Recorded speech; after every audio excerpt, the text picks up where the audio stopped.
guys, welcome back to my channel The Twisted Olive, and today we are going to learn about the types of capital assets. पिछले class में हम लोगों ने देखा था what is a capital asset और आज हम लोग देखने वाले हैं कैपिटल एसेट कितने टाइप्स के होते हैं. So based on their holding period capital assets को दो टाइप्स में डिवाइड किया गया है. The first one is short term capital asset और जो सेकेंड वाला है उसको हम लोग बोलते हैं लॉन्ग टर्म कैपिटल एसेट. तो पहले हम लोग ये देखते हैं what is a long term capital asset. हर वो एसेट जो शॉर्ट टर्म कैपिटल एसेट नहीं है उसको हम लोग बोलते हैं long term capital asset. So अभी हम लोग ये देखेंगे what is a short term capital asset.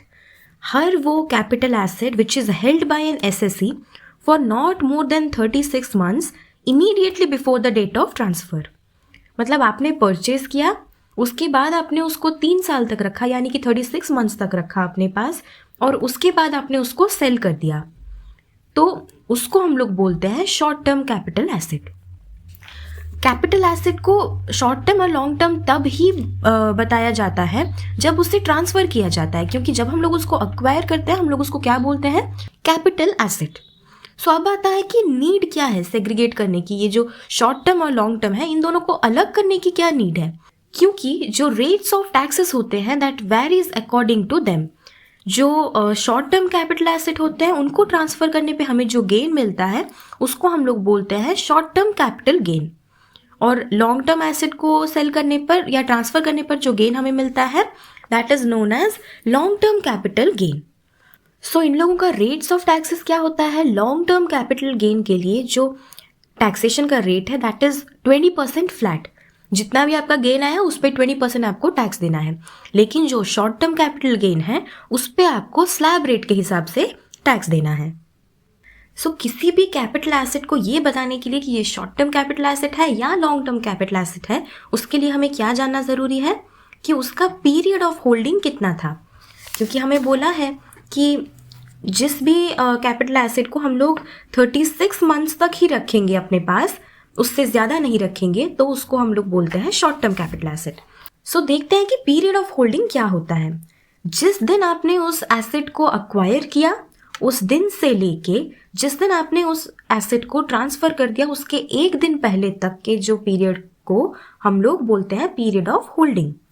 For example आपने एक एसेट को खरीदा 5/9/19 को, ठीक है, और आपने उसको कब बेच दिया 15/10/2020 को.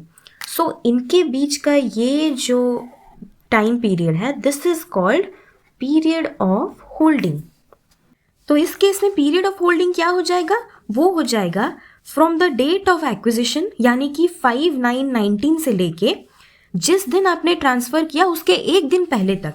मतलब आपने ट्रांसफ़र किया 15/10/2020 को, सो ये आ जाएगा टिल 14/10/2020. जिस दिन आपने ट्रांसफ़र किया उसके एक दिन पहले तक. इनकम टैक्स ने हमें ये बता दिया कि कौन से कैपिटल एसेट को सिर्फ 12 महीना होल्ड करके रखने पर ही हम उसको शॉर्ट टर्म कैपिटल गेन मानेंगे, और कौन से कैपिटल एसेट्स को अगर हम लोग 24 महीना तक अपने पास होल्ड करके रखते हैं तो उसको कैपिटल गेन मानेंगे, और ऐसे कौन से कैपिटल एसेट्स हैं जिनको हम लोग 36 मंथ्स तक यानी कि 3 साल तक अगर अपने पास होल्ड करके रखते हैं तो उसको शॉर्ट टर्म मानेंगे. सो ये जो पीरियड ऑफ होल्डिंग होता है इसका जो कट ऑफ होता है वो किसी केस में 12 महीने के लिए होता है, किसी केस में 24 महीने के लिए होता है, या फिर किसी केस में 36 मंथ्स के लिए होता है. सो इसका क्या मतलब है, अगर आपने 12 महीने तक इस एसेट को अपने पास होल्ड करके रखा तो उसको हम लोग बोलते हैं short term capital asset.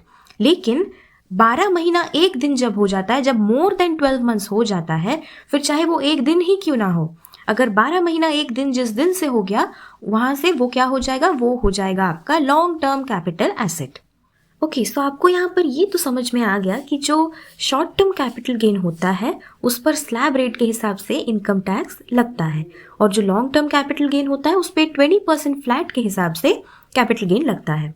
So now you tell me, आपको क्या बेटर लगता है, 12 महीना, 24 महीना या 36 महीना? जल्दी अगर कोई भी कैपिटल एसेट लॉन्ग टर्म बने तो वो अच्छा है, या फिर वो सालों साल तक शॉर्ट टर्म कैपिटल एसेट बन के पड़ा रहे वो अच्छा है? सो इसका आंसर है कि अगर वो जल्द ही लॉन्ग टर्म कैपिटल एसेट बन जाए तो ऑब्वियसली अच्छा है, क्योंकि उस पर टैक्सेस कम लगेगा। अगर वो सालों साल तक ऐसे ही शॉर्ट टर्म कैपिटल एसेट बन के पड़ा रहेगा तो उसके ट्रांसफ़र पे आपको ज़्यादा टैक्स देना पड़ेगा। लेकिन अगर वो लॉन्ग टर्म बन जाता है तो सिंपल है, फ्लैट 20% के रेट से आपका टैक्सेशन होगा। ओके, सो हम लोग अभी ये देख लेते हैं कि ये जो 12 मंथ्स वाला सिस्टम है ये किस किस कैपिटल एसेट्स पर एप्लीकेबल है।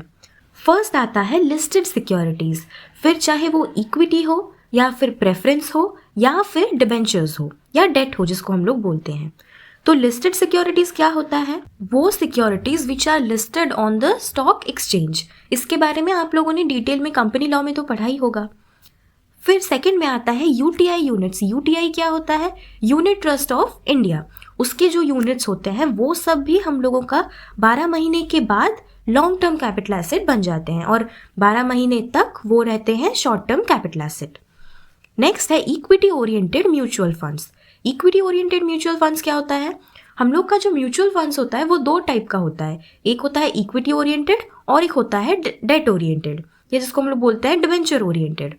जब आप लोग म्यूचुअल फंड्स में इन्वेस्ट करते हैं तो वहाँ पर आपको ऑप्शंस मिलता है कि आप अपना जो भी फंड आप दे रहे हैं आप उसका कितना परसेंट इक्विटी में डालना चाहते हैं और कितना परसेंट डेट में डालना चाहते हैं। ज़्यादा इक्विटी यानी कि ज़्यादा रिस्क एंड ज़्यादा रिटर्न, और अगर आप ज़्यादा डेट में रखना चाहते हैं इसका मतलब है आपको रिटर्न भले ही कम मिलेगा लेकिन इसमें आपका रिस्क भी कम है, एंड लोग उसको अकॉर्डिंगली अपने रिस्क लेने की कैपेसिटी के हिसाब से उन पर्टिकुलर म्यूचुअल फंड्स में इन्वेस्ट करते हैं।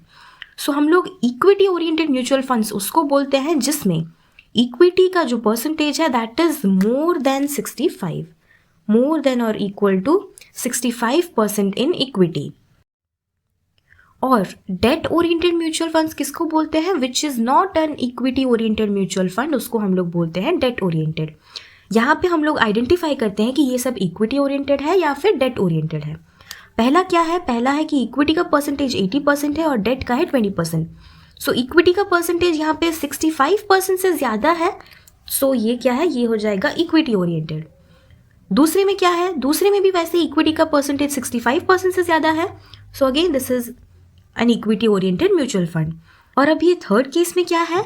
यहाँ पर इक्विटी का परसेंटेज 65% से कम है, so obviously this is not an equity share, equity oriented mutual fund. अगर ये इक्विटी ओरिएंटेड नहीं है तो क्या होगा? This will be a date oriented mutual fund. I hope आप लोगों को इक्विटी ओरिएंटेड म्यूचुअल फंड और डेट ओरिएंटेड म्यूचुअल फंड के बीच में क्या डिफरेंस है ये समझ में आ गया होगा।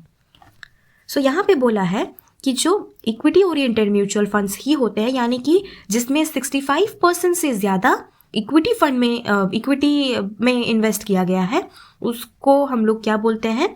Equity oriented mutual fund. और वो अगर 12 महीने तक हमारे पास रहता है देन उसको हम लोग बोलते हैं शॉर्ट टर्म कैपिटल एसेट, और 12 महीना एक दिन पर वो क्या बन जाता है? लॉन्ग टर्म कैपिटल एसेट बन जाता है। नेक्स्ट आता है zero coupon bond. Zero coupon bond क्या है? ये जो बॉन्ड है इनकम टैक्स में, इसको गवर्नमेंट नोटिफाई करता है कि ये बॉन्ड जीरो कूपन बॉन्ड, कौन सा बॉन्ड जीरो कूपन बॉन्ड है, ये हमें गवर्नमेंट नोटिफाई करता है। सो अब हम लोगों ने देख लिया कि कौन से ऐसे कैपिटल एसेट्स हैं जो कि 12 महीना तक शॉर्ट टर्म कैपिटल एसेट्स कहलाते हैं और 12 महीना एक दिन के बाद 12 महीना एक दिन पर वो लॉन्ग टर्म कैपिटल एसेट्स बन जाते हैं। सो अभी हम लोग ये समझ लेते हैं कि ये जो 12 महीने का कट ऑफ है ये सिर्फ इन सारे कैपिटल एसेट्स पर ही क्यों एप्लीकेबल है, क्योंकि जो गवर्नमेंट है, गवर्नमेंट चाहती है कि इन सब कैपिटल एसेट्स में लोग ज़्यादा से ज़्यादा इन्वेस्ट करें, इसीलिए इन्हें 12 महीने के बाद क्या बना दिया जाता है? लॉन्ग टर्म कैपिटल एसेट्स बना दिया जाता है, ताकि लोग इनको सेल करें और इस पर जो इनको गेन आए उस पर long term capital gain tax applicable हो, सो दैट लोगों को इस पर कम टैक्स देना पड़े और लोग इसको ज़्यादा से ज़्यादा खरीदें, इस पर ज़्यादा से ज़्यादा लोग इन्वेस्ट करें। तो इसीलिए गवर्नमेंट ने क्या किया? इन सबको 12 महीने के कट ऑफ के अंडर में गवर्नमेंट ले आया। अब हम लोग देख लेते हैं कि ये जो 24 मंथ्स का कट ऑफ है वो किन किन पर एप्लीकेबल है। फर्स्ट है अनलिस्टेड शेयर्स। अनलिस्टेड शेयर्स का मतलब क्या है? वो शेयर्स जिसका स्टॉक एक्सचेंज में, स्टॉक मार्केट में लिस्टिंग नहीं हुआ है। और सेकंड में आता है land and building. Land and building पर भी हम लोग अगर 24 महीने तक यानी कि 2 साल तक अगर हम लोग होल्ड करके रखते हैं तो ये क्या होता है, ये होता है शॉर्ट टर्म कैपिटल एसेट। और 24 महीना एक दिन पर यानी कि जैसे ही 24 महीना खत्म होता है, इसका अगर पीरियड ऑफ होल्डिंग 24 महीने से ज़्यादा हो जाता है तो ये क्या बन जाता है, लॉन्ग टर्म कैपिटल एसेट।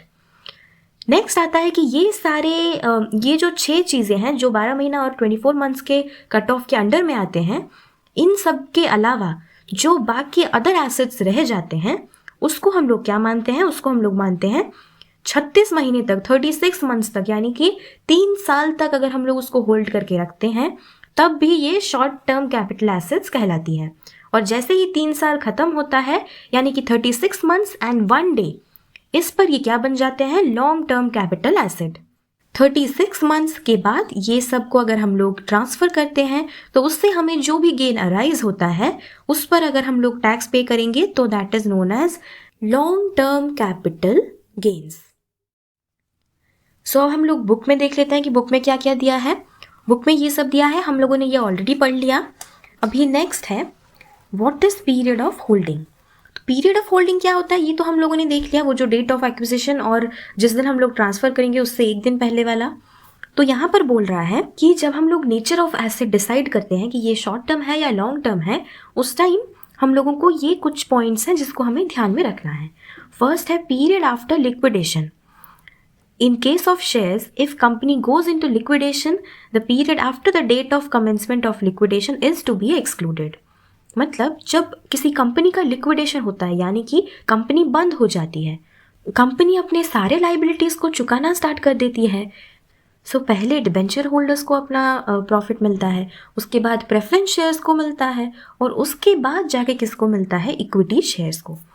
सो ये बोला है इन केस ऑफ शेयर्स, ये सिर्फ और सिर्फ इक्विटी शेयर्स के केस में ही एप्लीकेबल है, सिर्फ और सिर्फ इक्विटी शेयर्स के केस में ही एप्लीकेबल है।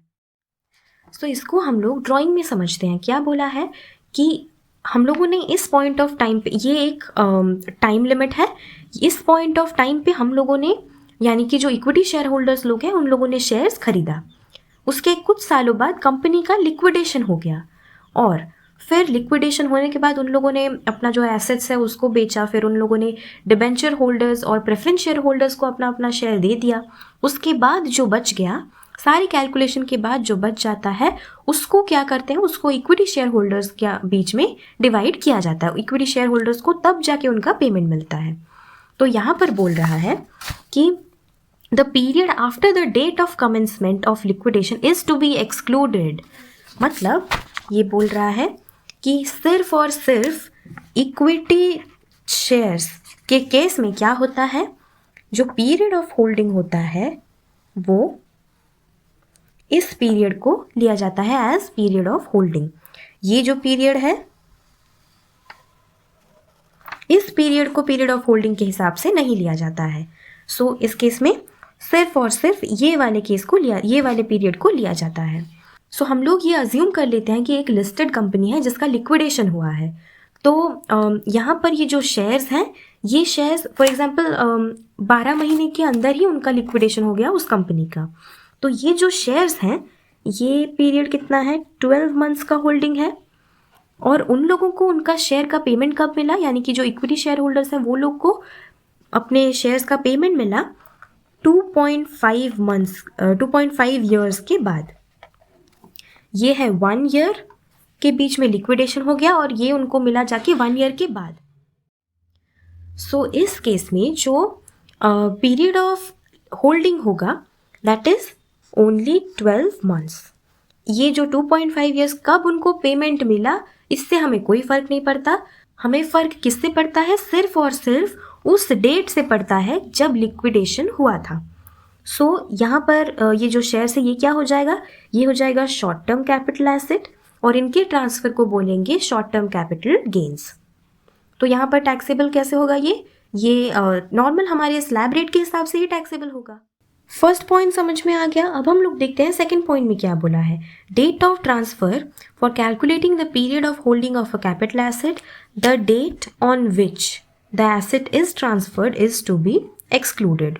ठीक है, ये तो हम लोगों ने देखा ही कि जिस डेट पर वो ट्रांसफ़र हुआ उसको हम लोगों ने एक्सक्लूड कर दिया, उसको हम लोगों ने साइड कर दिया।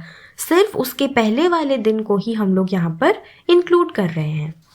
तो ये तो हमें पता ही है।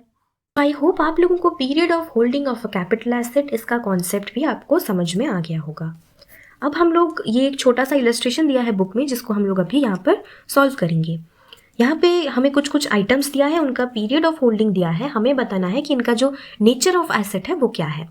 पहला आइटम है ज्वेलरी। तो ज्वेलरी किस केस में आता है? ज्वेलरी आता है हम लोगों का अदर एसेट्स, यानी कि जो थर्ड वाला केस था उस केस में आता है। तो ज्वेलरी का यहाँ पर पीरियड ऑफ होल्डिंग कितना दिया है? मोर देन 36 मंथ्स है। तो ये क्या हो जाएगा? ये हो जाएगा लॉन्ग टर्म कैपिटल एसेट। फिर बोला है लिस्टेड शेयर्स। लिस्टेड शेयर्स हम लोग का आता है 12 महीने वाले कैटेगरी में।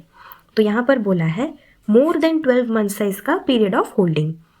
12 महीने तक लिस्टेड शेयर्स क्या रहता है? शॉर्ट टर्म कैपिटल एसेट रहता है। और 12 महीने एक दिन पर, यानी कि जैसे ही 12 महीना क्रॉस करता है वो हम लोग का बन जाता है लॉन्ग टर्म कैपिटल एसेट। सो ये हो जाएगा हम लोग का लॉन्ग टर्म कैपिटल एसेट। फिर बोला है shares in Y private limited. यहाँ पर बोला है कि ये जो होल्डिंग है this is more than 24 months. तो ये जो भी कंपनी है इसका शेयर्स अगर 24 महीने से ज़्यादा तक रह रहा है, so for sure that will be a long term capital asset. Residential house. Residential house आता है हम लोग का सेकेंड कैटेगरी में, यानी कि 24 महीने वाले कैटेगरी में। तो अगर ये ज़्यादा हो गया है 24 महीने से तो ये हो जाएगा long term capital asset. Units of UTI, ये आता है हम लोग का 12 महीने वाले कैटेगरी में। सो क्वेश्चन में यहाँ पे क्या बोला है? यूनिट्स ऑफ यूटीआई के लिए जो पीरियड ऑफ होल्डिंग है that is less than 12 months. अगर ये 12 महीने से कम है, लेस देन 12 मंथ्स है, तो ये क्या हो जाएगा? Short term capital asset. Zero coupon bond. Zero coupon bond भी हम लोग का सेम 12 महीने वाले कैटेगरी में आता है एंड ये क्या है? ज़्यादा है, मोर देन 12 मंथ्स है, तो ये हो जाएगा लॉन्ग टर्म कैपिटल एसेट। फिर बोल रहा है ड्रॉइंग्स। ड्रॉइंग्स क्या है? ड्रॉइंग्स आ जाता है हम लोग का अदर एसेट्स में, यानी कि third category that is for 36 months. तो ये आ जाएगा हम लोगों का, अगर मोर देन 36 मंथ्स है तो ये आ जाएगा लॉन्ग टर्म कैपिटल एसेट। फिर है अनलिस्टेड शेयर्स। अनलिस्टेड शेयर्स हम लोग का कौन सी कैटेगरी में आता है? आप लोग उसको याद करें, ये आता है हम लोग का सेकेंड कैटेगरी में, यानी कि 24 महीने वाले कैटेगरी में।